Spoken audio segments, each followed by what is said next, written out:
علی علی علی علی علی علی حق علی علی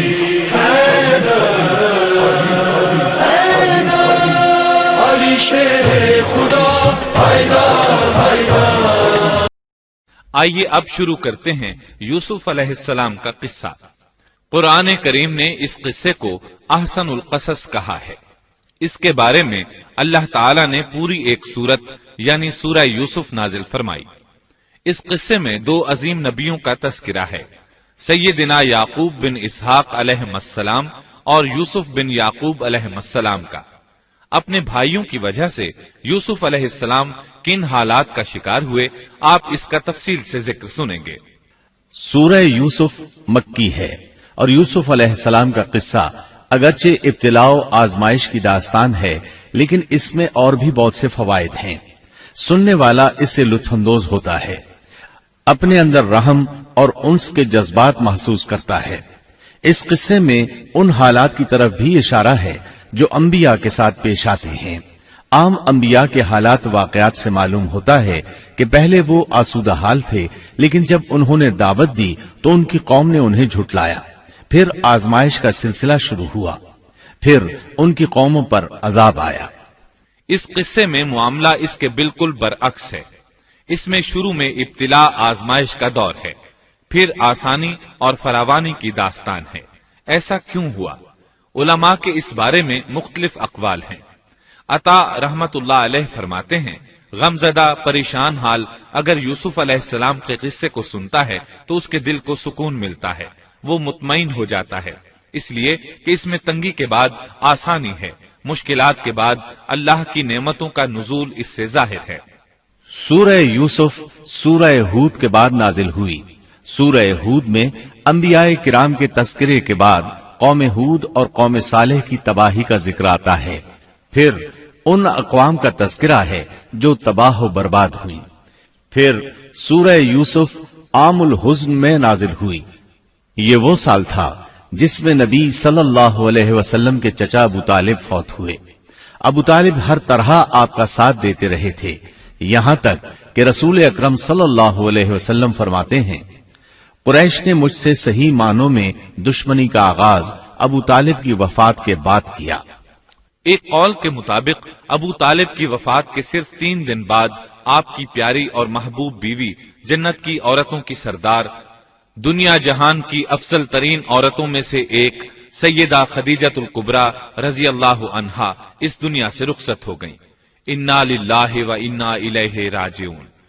یہاں تک کہ ابن عباس رضی اللہ عنہما فرماتے ہیں، رسول اللہ صلی اللہ علیہ وسلم نے 4 خط کھینچے، پھر صحابہ کرام کو مخاطب کر کے فرمایا، جانتے ہو یہ خط میں نے کیوں کھینچے ہیں؟ انہوں نے کہا، ہم نہیں جانتے۔ تو آپ صلی اللہ علیہ وسلم نے فرمایا، جنت کی افضل ترین عورتیں 4 ہیں، ایک مریم بنت عمران، دوسری خدیجہ بنت خویلد، تیسری فاطمہ بنت محمد اور چوتھی فرعون کی بیوی آسیہ بنت مزاحم رضی اللہ عنہن اجمعین۔ سیدہ خدیجہ رضی اللہ عنہا اور ابو طالب کی وفات کا آپ صلی اللہ علیہ وسلم کو بہت شدید صدمہ ہوا۔ تب آپ کی تسلی کے لیے اللہ تعالیٰ نے سورہ یوسف نازل فرمائی اور آپ کو یقین دلایا کہ تنگی کے بعد فراخی ہوتی ہے، اور اس صورت میں سبق آموز واقعات اور عبرتوں کا تذکرہ یکجا کر دیا گیا ہے، جبکہ دوسرے انبیاء کے قصے قرآن اور احادیث میں مختلف مقامات پر ہیں۔ یہ قصہ قرآن کریم میں ایک جگہ کیوں ذکر کیا گیا، اس میں کیا حکمت تھی، اور باقی قصے مختلف مقامات پر کیوں بکھرے ہوئے ہیں، اس بارے میں علامہ قرطبی رحمت اللہ علیہ فرماتے ہیں، اللہ تعالیٰ نے انبیاء علیہ السلام کے قصے تکرار کے ساتھ ذکر کیے ہیں، ایک ہی بات کو بلاغت و بیان کے اصول کے تحت مختلف پیرائے میں ذکر کیا ہے، جیسا کہ ابراہیم علیہ السلام کا قصہ ہے۔ جب اللہ کے برگزیدہ فرشتے ان کے پاس آئے تو ان کے آنے پر ابراہیم علیہ السلام نے جو مہمان نوازی کی اس کو مختلف انداز میں بیان کیا گیا ہے۔ ایک جگہ فرمایا، وہ بغیر کسی تاخیر کے بھنا ہوا بچڑا لے آئے۔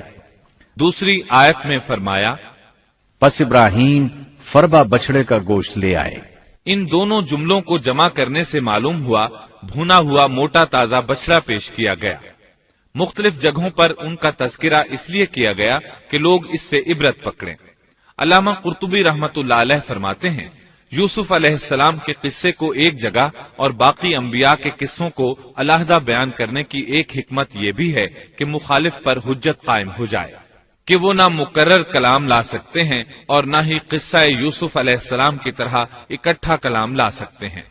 مطلب یہ کہ بلاغت کی ہر قسم میں دشمن پر حجت قائم ہو سکے۔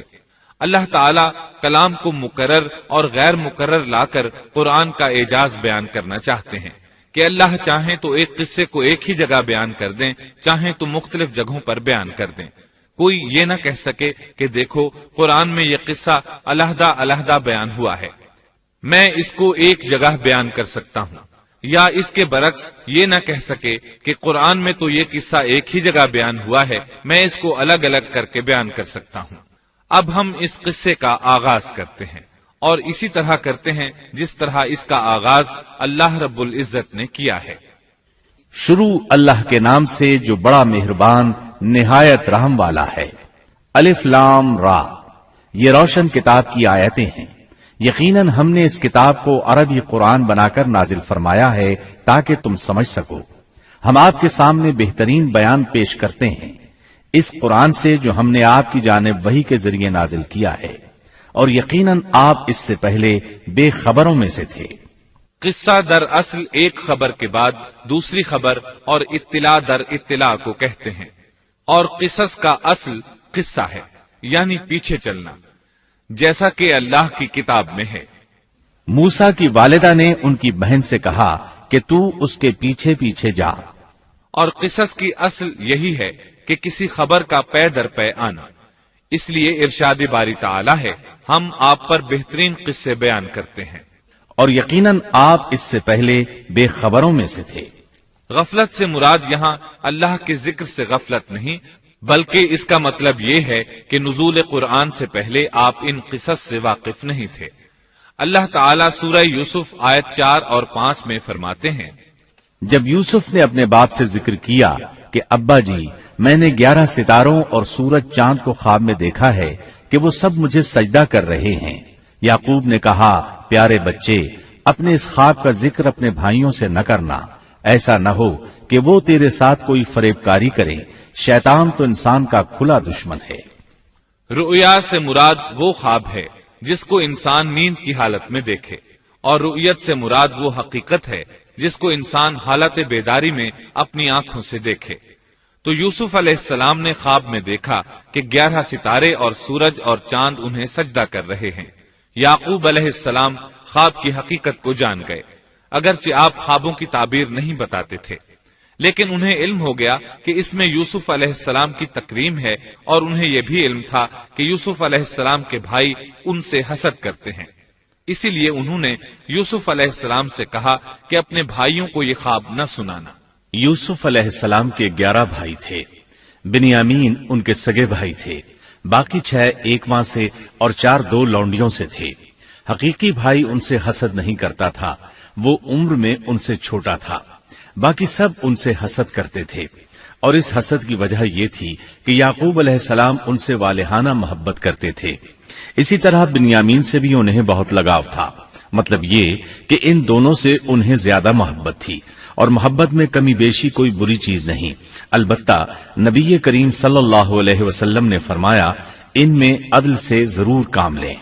غرض یعقوب علیہ السلام کو ان دونوں سے زیادہ محبت تھی، ان کا دل ان کی طرف زیادہ مائل تھا، یہاں تک کہ لمحہ بھر بھی انہیں نظروں سے اوجھل نہیں کرتے تھے۔ یوسف علیہ السلام کے بھائی جب کھیل کے لیے نکلتے تو یعقوب علیہ السلام فرماتے، یوسف کو یہیں چھوڑ دو، گویا ہر وقت ان کا پہرا دیتے تھے۔ اللہ تعالیٰ سورہ یوسف آیت 6 میں فرماتے ہیں، اور اسی طرح تجھے تیرا پروردگار برگزیدہ کرے گا، اور تجھے معاملہ فہمی یعنی خوابوں کی تعبیر بھی سکھائے گا، اور اپنی نعمت تجھے بھرپور عطا فرمائے گا، اور یعقوب کے گھر والوں کو بھی، جیسے کہ اس نے اس سے پہلے تیرے دادا اور پردادا یعنی ابراہیم و اسحاق کو بھی بھرپور اپنی نعمت دی۔ یقیناً تیرا رب بہت بڑے علم والا اور زبردست حکمت والا ہے۔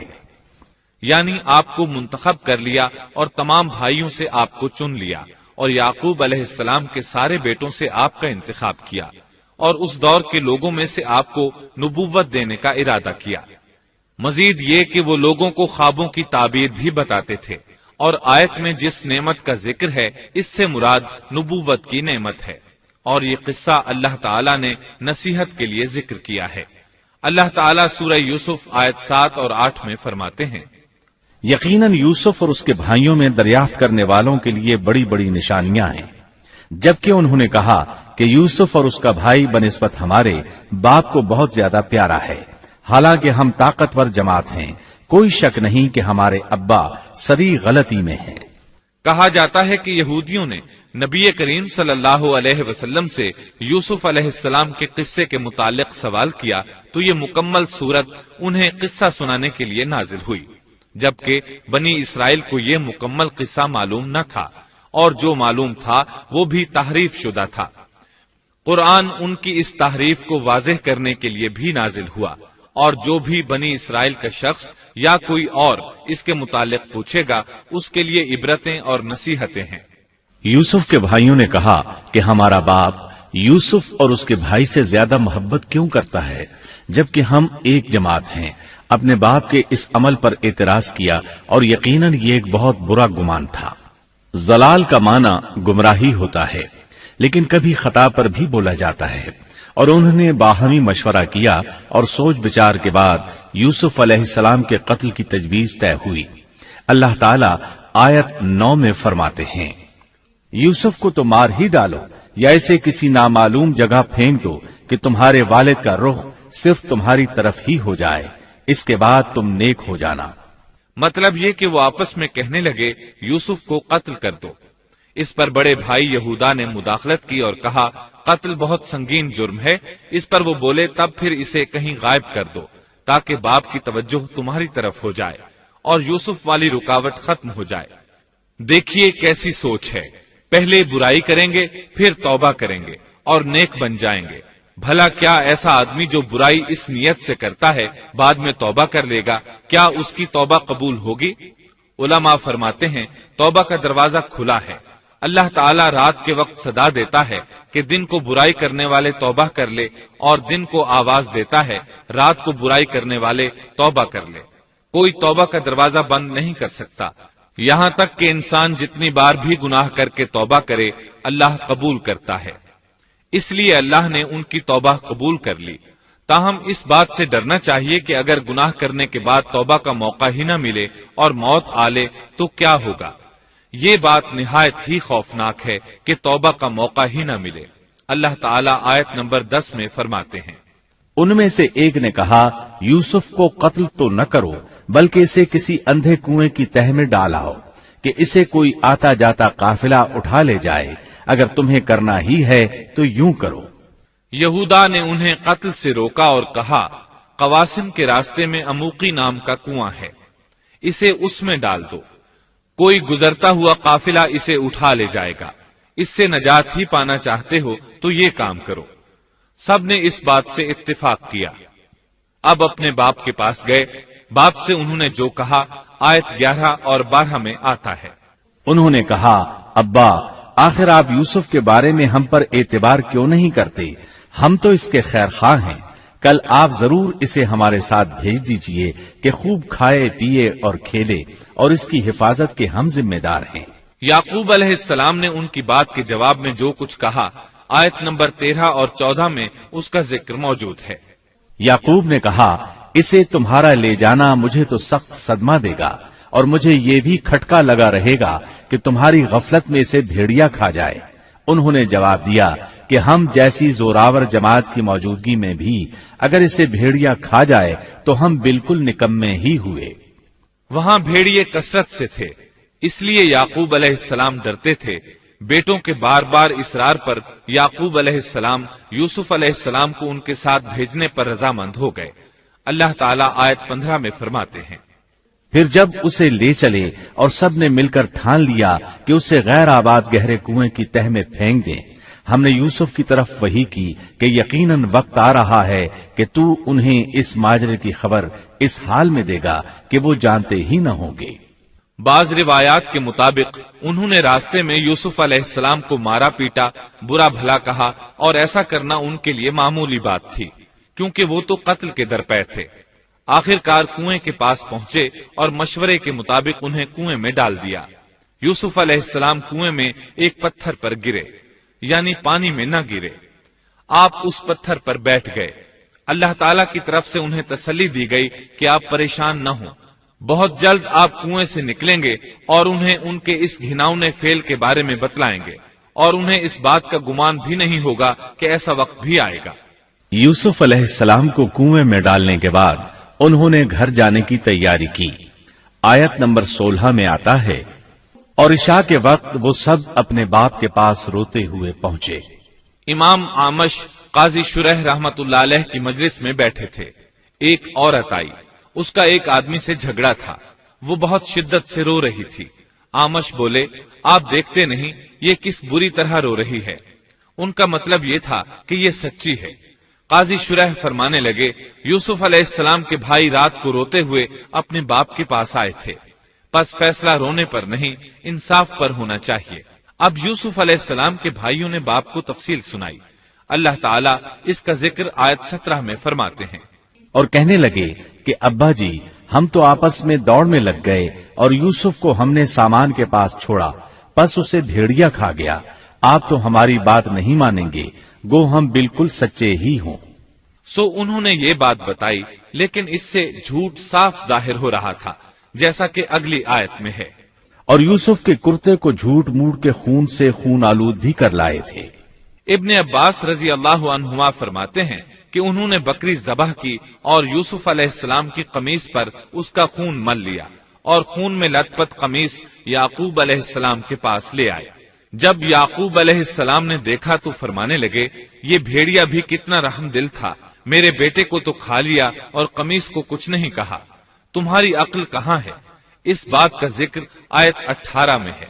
باپ نے کہا، یوں نہیں، بلکہ تم نے اپنے ہی دل سے ایک بات بنا لی ہے، بس صبر ہی بہتر ہے، اور تمہاری بنائی ہوئی باتوں پر اللہ ہی سے مدد کی طلب ہے۔ ادھر دوسری طرف کیا ہوا؟ آیت 19 میں اللہ فرماتے ہیں، اور ایک قافلہ آیا اور انہوں نے اپنے ایک پانی لانے والے کو بھیجا، اس نے اپنا ڈول لٹکا دیا اور کہنے لگا، واہ واہ، خوشی کی بات ہے، یہ تو ایک لڑکا ہے۔ انہوں نے اسے مال تجارت قرار دے کر چھپا دیا، اور اللہ اس سے باخبر تھا جو وہ کر رہے تھے۔ تفصیل اس کی یہ ہے کہ ایک قافلہ اس کنویں کے پاس سے گزرا جس میں یوسف علیہ السلام موجود تھے۔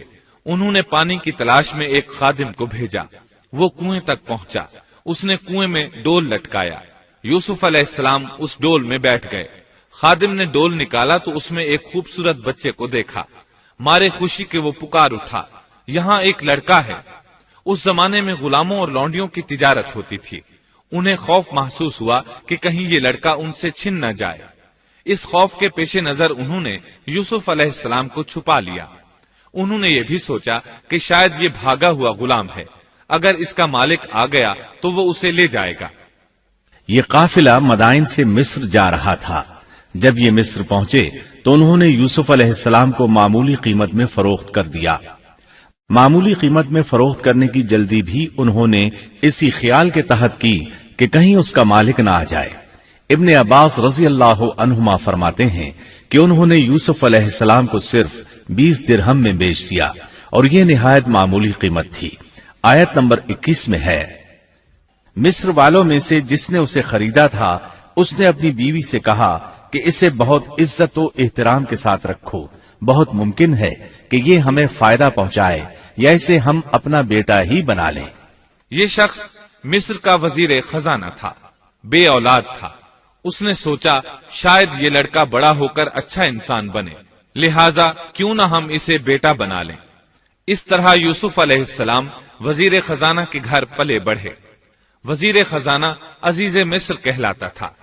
عزیز نے آپ کو بیٹوں کی طرح رکھا۔ آپ کچھ بڑے ہوئے تو شاہی محل کی دیکھ بھال آپ کے ذمے لگا دی گئی۔ شاہی محل کے تمام اختیارات آپ کے سپرد کر دیے گئے۔ اللہ تعالیٰ آیت 21 اور 22 میں فرماتے ہیں، یوں ہم نے مصر کی سرزمین میں یوسف کا قدم جما دیا کہ ہم اسے خواب کی تعبیر کا کچھ علم سکھا دیں۔ اللہ اپنے ارادے پر غالب ہے، لیکن اکثر لوگ بے علم ہوتے ہیں۔ اور جب یوسف پختگی کی عمر کو پہنچ گئے تو ہم نے اسے قوت فیصلہ اور علم دیا۔ ہم نیک کاروں کو اسی طرح بدلہ دیتے ہیں۔ یوسف علیہ السلام بہت پاکیزہ اور توحید والے ماحول میں پروان چڑھے۔ گھر کا سارا انتظام انہی کے ہاتھ میں تھا۔ آپ بہت بصیرت اور سوجھ بوجھ سے گھر کا نظام چلا رہے تھے۔ ابھی عزیز مصر کی بیوی نے آپ کو گمراہ کرنے کی کوشش نہیں کی تھی کہ علم اور بصیرت کی صفات آپ میں موجود تھیں۔ مفسرین لکھتے ہیں، جب یوسف علیہ السلام کی عمر 17-18 سال کی ہوئی تو جوانی کے ساتھ ان کے حسن میں مزید اضافہ ہوا۔ حسن یوسف واقعی بے مثال تھا۔ نبی اکرم صلی اللہ علیہ وسلم فرماتے ہیں، معراج کی رات میری ملاقات یوسف علیہ السلام سے ہوئی۔ ایسا لگتا تھا کہ دنیا کا نصف حسن یوسف علیہ السلام کو ملا ہے۔ مفسرین اس کی وضاحت کرتے ہیں کہ حسن کو اللہ تعالیٰ نے 2 حصوں میں تقسیم کیا ہے۔ آدھا حسن یوسف علیہ السلام کو دیا اور آدھا باقی ساری مخلوق میں تقسیم کر دیا۔ اللہ اکبر، یہ ہے حسن یوسف۔ اور جب یوسف کے حسن کی کیفیت یہ ہے تو پھر اس کے خالق کے کیا کہنے۔ جب عزیز مصر کی بیوی نے ان کا حسن دیکھا تو بے اختیار ہو گئی۔ اس کے اندر ہیجان پیدا ہوا۔ اس نے یوسف علیہ السلام سے بدکاری کا ارادہ کر لیا۔ ان کے ساتھ لطف و عنایت کا سلسلہ شروع کر دیا اور پھسلانے کے جتنے طریقے ہو سکتے تھے وہ اختیار کیے۔ ناز و نخرے کے ساتھ اس سے پیش آنے لگی۔ اللہ آیت 23 میں فرماتے ہیں، اس عورت نے جس کے گھر میں یوسف تھے یوسف کو بہلانا پھسلانا شروع کیا کہ وہ اپنے نفس کی نگرانی چھوڑ دے اور دروازے بند کر کے کہنے لگی، لو آ جاؤ۔ یوسف نے کہا، اللہ کی پناہ، وہ میرا رب ہے، مجھے اس نے بہت اچھی طرح رکھا ہے، بے انصافی کرنے والوں کا بھلا نہیں ہوتا ہے۔ مطلب یہ کہ آخر نوبت یہاں تک پہنچ گئی کہ ایک دن اس نے سارے دروازے بند کر لیے اور کہنے لگی، آئیے یوسف، میں نے یہ زیب و زینت آپ کے لیے کی ہے۔ یوسف علیہ السلام فرمانے لگے، اللہ کی پناہ، یہ ناممکن ہے، میں ایسا نہیں کر سکتا۔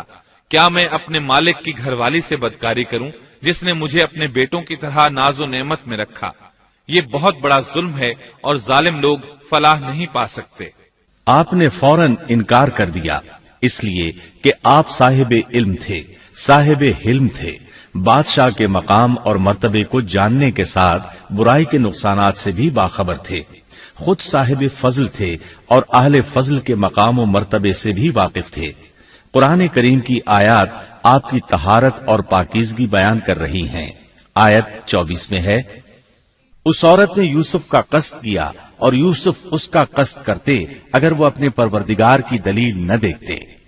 یوسف علیہ السلام نے اس کا ارادہ نہیں کیا، یہاں تک کہ اللہ تعالیٰ کی مہربانی سے ان کے دل میں اس گناہ کا خیال تک نہیں آیا۔ اللہ تعالیٰ نے آخر آپ کو علم بھی دیا تھا اور حلم بھی۔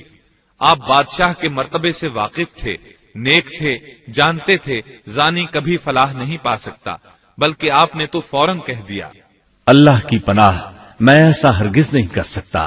اتنی بڑی آزمائش میں ان کے دل میں خیال آنا ممکن تھا، جیسا کہ سخت گرمی اور پیاس کی حالت میں کسی کو ٹھنڈے پانی کا گلاس ملے تو دل میں پانی پی لینے کا خیال ضرور آتا ہے، لیکن پھر یاد آتا ہے کہ وہ روزے سے ہے۔ لیکن یوسف علیہ السلام کے دل میں تو اتنا سا خیال بھی نہیں آیا۔ اس کی وجہ یہ تھی کہ آپ نے اپنے رب کی دلیل دیکھی تھی۔ وہ دلیل کیا تھی، اس بارے میں مفسرین کے مختلف اقوال ہیں۔ بعض کہتے ہیں آپ نے جبرائیل علیہ السلام کو دیکھا، بعض کہتے ہیں آپ نے یعقوب علیہ السلام کو دیکھا، وہ انہیں انگلی کے اشارے سے منع کر رہے تھے۔ بعض نے لکھا ہے کہ آپ نے دروازے پر یہ لکھا دیکھا تھا، بے شک زنا بڑی بے حیائی اور بہت ہی بری راہ ہے۔ بہرحال یہ مفسرین اور مورخین کے اقوال ہیں، اس بارے میں کوئی صحیح حدیث نہیں ملتی۔ اتنا ہے کہ آپ نے کوئی ایسی چیز دیکھی ضرور تھی جس کی بنا پر آپ کو خیال تک نہ آیا، اور برہان اللہ ہی کی طرف سے تھی، اس نے انہیں سوچنے بھی نہ دیا۔ اللہ آیت نمبر 24 میں فرماتے ہیں، اس طرح ہم نے انہیں اس برائی اور بے حیائی سے بچا لیا